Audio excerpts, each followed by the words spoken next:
इधर उत्तर प्रदेश की पीसीएस अधिकारी ज्योति मौर्य और उनके पति आलोक मौर्य का विवाद हर गुजरते दिन के साथ बढ़ता जा रहा है। विवाद की सुर्खियों में आने के बाद आलोक मौर्य ने पत्नी ज्योति पर धोखा देने समेत कई आरोप लगाए। यहां तक कि उन्होंने यह भी दावा किया कि ज्योति मौर्य को उन्होंने ही पढ़ा लिखा कर पीसीएस अधिकारी बनाया।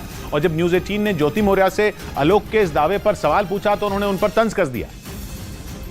ज्योति मौर्य सर वो पढ़ना चाहती थी सर, मैं उनको लेके इलाहाबाद चला आया। उनको सर मैंने पढ़ाया, पैसे उधार लेके, कैसे मैं छोटा कर्मचारी था, मेरे पास इतने पैसे नहीं थे, मेरे पिताजी पैसे दिए, मैंने उनको पढ़ाया लिखाया। वो 2016 में सर पीसीएस अधिकारी बन गई, एसडीएम पद पे चयन हुआ सर उनका। जब मैं एलकेजी में थी ना तभी मेरी शादी हो गई थी।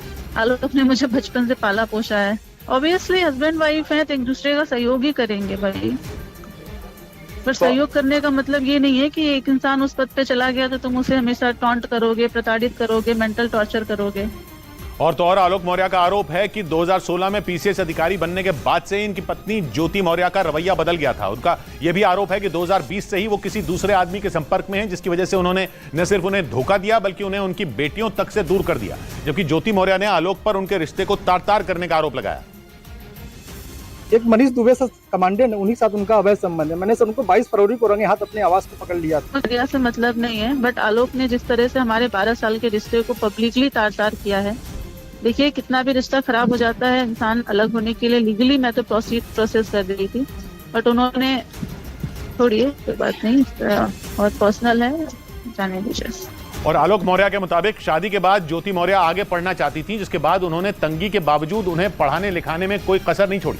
लेकिन आरोप है कि पीसीएस अधिकारी बनने के बाद उन्होंने न सिर्फ उन्हें ठोकर मार दी बल्कि उन पर दहेज प्रताड़ना का आरोप भी लगा दिया। हालांकि न्यूज 18 से बातचीत के दौरान ज्योति मौर्य ने इस पर कुछ भी कहने से इनकार कर दिया। उन्होंने अपने बाइट में भी कहा कि आज मैं जो सफल हुई हूँ और उसका श्रेय मेरे पति आलोक कुमार मौर्य और मेरे ससुर राम मुरारी मौर्य का है। लेकिन सर आज परिस्थिति ऐसा बन गई कि वही ससुर और वही पति राम मुरारी मौर्य दहेज उत्पीड़न का मामला सर झेल रहे हैं सर हम। और सर यहाँ तक कि मेरी पत्नी सर मेरी जान लेना चाहती हैं। मुझे सिर्फ फोन करके कही है कि ये जांच सब रुकवा दो, नहीं तो तुम्हारी जान चली जाएगी सर। पर्सनल मैटर बताया मैंने, मेरा मैट्रिमोनियल केस ऑलरेडी आलोक के ये सब कहने से पहले से ही मेरा मैट्रिमोनियल केस चल रहा है कोर्ट में। इस बीच आलोक मौर्य के बचपन के दोस्त ने पीसीएस अधिकारी ज्योति मौर्य के उस आरोप को गलत बता दिया जिसमें उन्होंने आलोक पर झूठ बोलकर शादी करने की बात कही थी।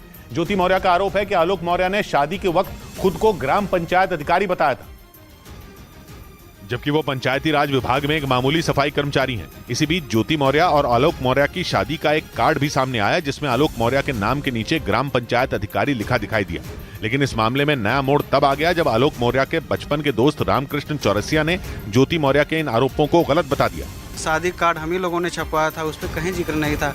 इसी तरह गाँव के कुछ लोगों ने भी ज्योति मौर्य के लगाए आरोपों को सिरे से खारिज कर दिया।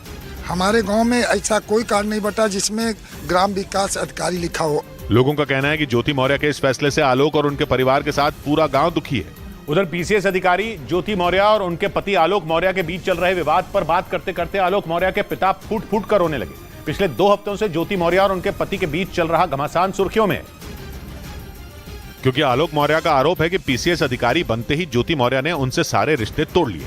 इस बीच न्यूज 18 की टीम उत्तर प्रदेश के आजमगढ़ जिले में मौजूद आलोक मौर्य के गांव बचवल पहुंची, जहां आलोक मौर्य के घर में उनके पिता राम मुरारी मौर्य मौजूद थे। लेकिन जैसे ही ज्योति मौर्य और आलोक मौर्य से जुड़े विवाद का जिक्र हुआ, वो फूट फूट कर रोने लगे।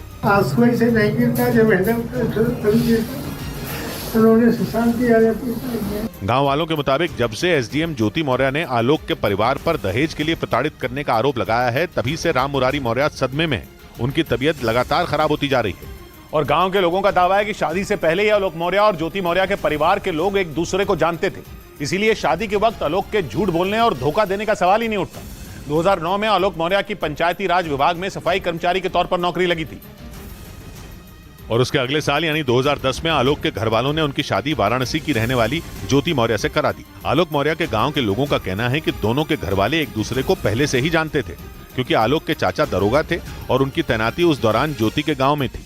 इसी वजह से दोनों परिवार एक दूसरे को अच्छी तरह से जानते थे और ज्योति और आलोक को भी एक दूसरे के बारे में सारी जानकारी थी। आलोक और ज्योति का परिचय पहले से था। आलोक के चचा उसके बगल में रहते थे, उनके परिवार के बगल में रहते थे। गांव के लोगों का यह भी कहना है कि आलोक और ज्योति दूर के रिश्तेदार हैं। दोनों का परिवार गरीब था और सब कुछ जानने समझने के बाद ही दोनों परिवारों के बीच रिश्ता हुआ था। और तो और आलोक मौर्य के गांव के लोगों ने पीसीएस अधिकारी और उनकी पत्नी ज्योति मौर्य के लगाए दहेज के आरोपों को भी गलत बता दिया। लोगों का कहना है कि आलोक मौर्य के पिता राम मुरारी मौर्य एक ईमानदार टीचर थे। और उन्होंने न तो शादी के वक्त कोई दहेज की डिमांड की थी और न ही शादी के बाद। आलोक मौर्य के गांव के लोगों के मुताबिक ज्योति मौर्य को पीसीएस अधिकारी बनाने के लिए उनके परिवार ने पूरी ताकत लगा दी थी। लेकिन जब एसडीएम बनने के बाद ज्योति मौर्य ने परिवार पर दहेज मांगने का आरोप लगाया तो पूरा परिवार हैरान रह गया। गांव वालों के मुताबिक आलोक और उसके परिवार के लोगों ने कभी भी ज्योति से पैसों की मांग नहीं की। एसडीएम बनने के बाद कोई डिमांड करता है 10 लाख या 25 लाख की कोई बात ही नहीं थी। गांव के लोगों की यह भी दलील है कि अगर आलोक को दहेज मांगना होता तो वो शादी के वक्त ही मांग लेते। इसीलिए शादी के 13 साल बाद दहेज के लिए प्रताड़ित करने का ज्योति मौर्य का आरोप बेबुनियाद है।